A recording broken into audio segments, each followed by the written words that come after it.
With the vote of the people in 2008, the Minnesota Clean Water Land and Legacy Amendment became law. Since then, people passionate about our many natural resources have been working hard to meet the expectations of their fellow citizens. The amendment designates a portion of the sales tax until the year 2034. 33% of the money raised goes to a newly created Clean Water Fund to be spent only to protect, enhance, and restore our water quality in lakes, rivers, streams, and groundwater, with at least 5% of that fund spent to protect drinking water sources. That is where your local conservation districts come in. For program year 2010-2011, the Legacy Fund provided $1 million to the Anoka Conservation District for the Metropolitan Landscape Restoration Program for water quality and improvement projects. The Metro LRP, as it's called, is a time-tested program of shared staff and resources from 11 Metro County soil and water conservation districts. It has resulted in the design of more than 1,000 water quality and habitat improvement projects in just the past decade. With 24 years of dedicated funding, we've revamped the landscape restoration program to ensure we get the most value for the funds.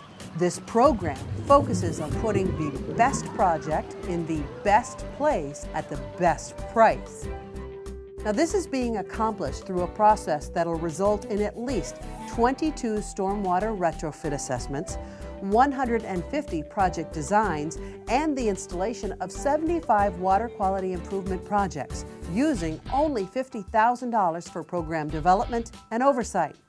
So how do we determine what is the best project in the best place at the best price?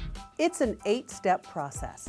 First, the conservation districts and their partners identify high-priority water resources. Second, then they use the data already in-house to determine which watersheds contribute to the most pollution.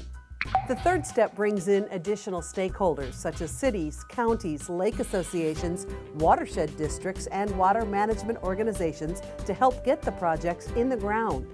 Then we go a little deeper into the sub-watersheds, where water quality improvement, floodwater reduction, and drinking water replenishment projects are needed.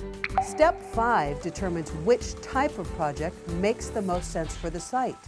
Is it a curb-cut rain garden, tree boxes, pond outlet modification, or permeable pavers?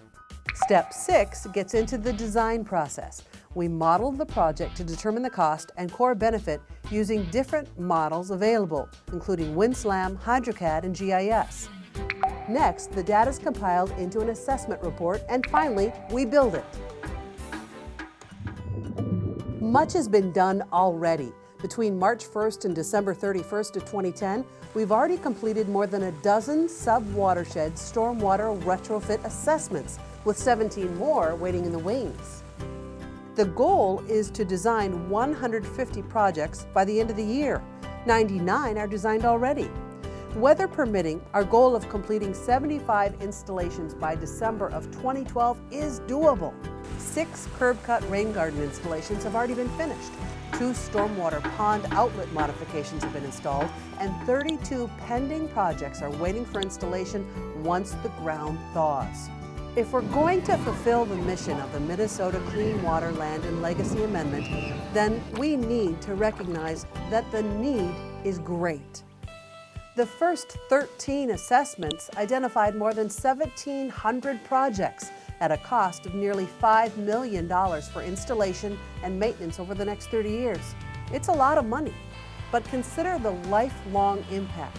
These projects would remove more than 23,000 pounds of phosphorus and reduce downstream flooding by 754 million cubic feet of water. That is more than 12 Metro domes full. That's with the roof inflated. And it would capture enough sediment to fill 300 semi-trucks over 30 years. And by identifying as many projects as possible, we can choose the best of the best, visiting with property owners and promoting projects where they will do the most good for the least amount of money, thereby getting the best project in the best place for the best price. We're not reinventing the wheel. This approach will work in agricultural settings and could be applied statewide through the existing network of soil and water conservation districts, representing every person and covering every acre in the state of Minnesota. Isn't that truly what the Minnesota Clean Water, Land, and Legacy Amendment is all about?